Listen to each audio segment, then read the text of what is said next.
আসসালামু আলাইকুম। আমি পারভেজ চলে আসলাম বুলগেরিয়া থেকে নতুন আরেকটি ভিডিও নিয়ে।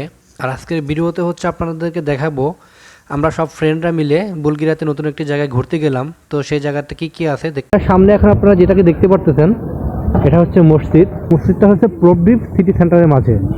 আসলে কি বলবো, বুলগেরিয়া আসলে অসাধারণ একটা জায়গা, আমার কাছে অসাধারণ লাগতেছে।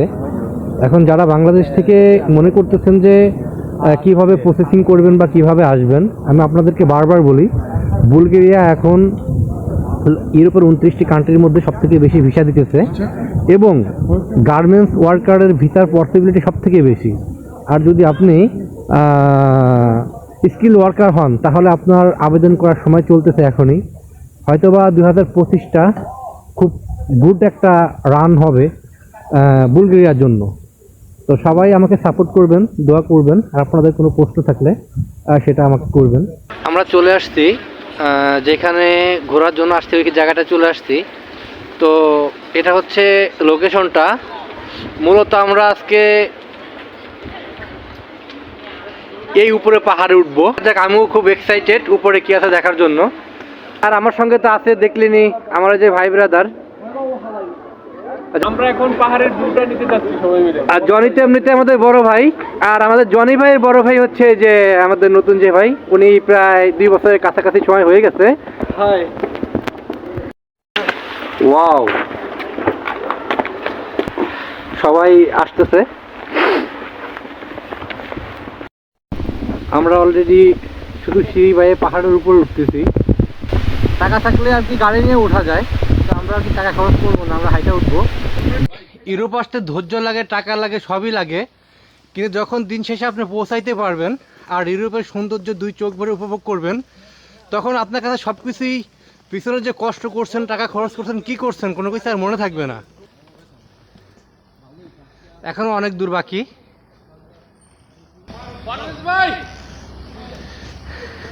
ভাই আসতেছি আসতেছি। ভাই আপনি ক্লান্ত, কিভাবে ক্লান্ত হলেন আপনি? ভাই 10 থেকে 15 মিনিট হাইটে এই পর্যন্ত আসছি, মনে হয় মেবি 3 ভাগের 1 ভাগ আসছি। এখনই অলরেডি আমি অনেক ক্লান্ত। তারপরও উপরে উঠতে হবে, যদিও আধা ঘন্টা লাগে, সমস্যা নেই, তারপরও যাবো, সঙ্গেই থাকুন। যাই হোক, মাঝপথে একটু রেস্ট করে আমরা আবার হাঁটা শুরু করছি। আমার বন্ধু পাভেল তো সব কাজে এক্সাইটেড, ওই যে আমার ফ্রেন্ড উপরে চলে গেছে। আর সত্য কথা বলতে আমাকে দেখতে হবে না, ভিউ দেখেন। আর আমি তো ভিডিও করতেছি, এই যে এখানে দেখেন পাহাড়ের উপরে বরফ পড়ে আছে। জুয়েল ভাই, আর আর কত সময় লাগবে ভাই উপরে উঠতে? এই তো 2 মিনিট। দেখেন ভিউ। আমরা একটা পাহাড়ে উঠছি, ওদিকেও পাহাড়, কিন্তু বাড়িঘরগুলো কিভাবে দেখছেন, কাছাকাছি চলে আসছি। কি দেখাবো আপনাদের, বলো? যেদিকে তাকাই সেদিকেই চোখ আটকে যায়, যেদিকে তাকাই সেদিকেই চোখ আটকে যায়। একদম চূড়ায় উঠে যাবো আজকে, গিয়ে করেই আসছি। আলহামদুলিল্লাহ, আল্লাহ তোমার দরবারে লাখ কোটি শুকরিয়া যে তুমি আমার নবন্দ বান্দাকে এত সুন্দর একটা জায়গা দেখার তৌফিক দান করছো, ইউরোপের মতো জায়গায় আসার তৌফিক দান করছো। নবদ তোমার দরবারে লাখ কোটি শুকরিয়া। এখানে উঠলে পুরো প্রবদ্বীপ আপনার চোখের পাতায়।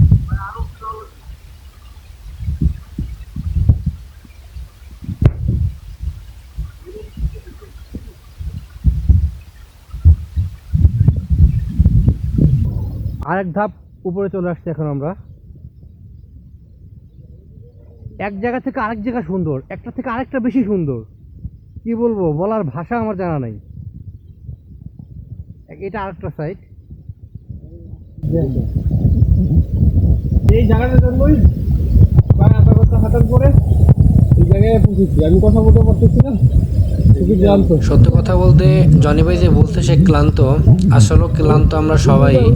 কারণ পাহাড়টা অনেক বড়, দেখতেই পারতেছেন যে পাহাড়ে ওঠার পরে নিচের বিল্ডিংগুলো অনেক ছোট লাগতেছে। আর এই কষ্টের মাঝে আমরা সবাই খুশি, কারণ পাহাড়ে উঠতে পারে আমরা সবাই আনন্দিত। ভ্রমণ করা শেষ। আমরা যেভাবে কষ্ট করে উপরে উঠছিলাম, এখন নিচে নেমে যেতেছি। আর ওঠার সময় হয়তো ভিউটা অত ভালো দেখা যায় না, এখন দেখেন যে ভিউটা কি সুন্দর আসতেছে, অসাধারণ। তো যাই হোক, এতক্ষণ পরে আমাদের সঙ্গে থাকার জন্য সবাইকে ধন্যবাদ। আর আজকের মধ্যেও আমাদের ব্লগ এখানে শেষ হচ্ছে। আমরা অন্য কোনো দিন নতুন একটা ভিডিও নিয়ে আবার আসবো, সেই অবধি আমাদের জন্য দোয়া করবেন। আর আমরা আপনাদের জন্য দোয়া করি। সবাই ভালো থাকবেন। আসসালামু আলাইকুম।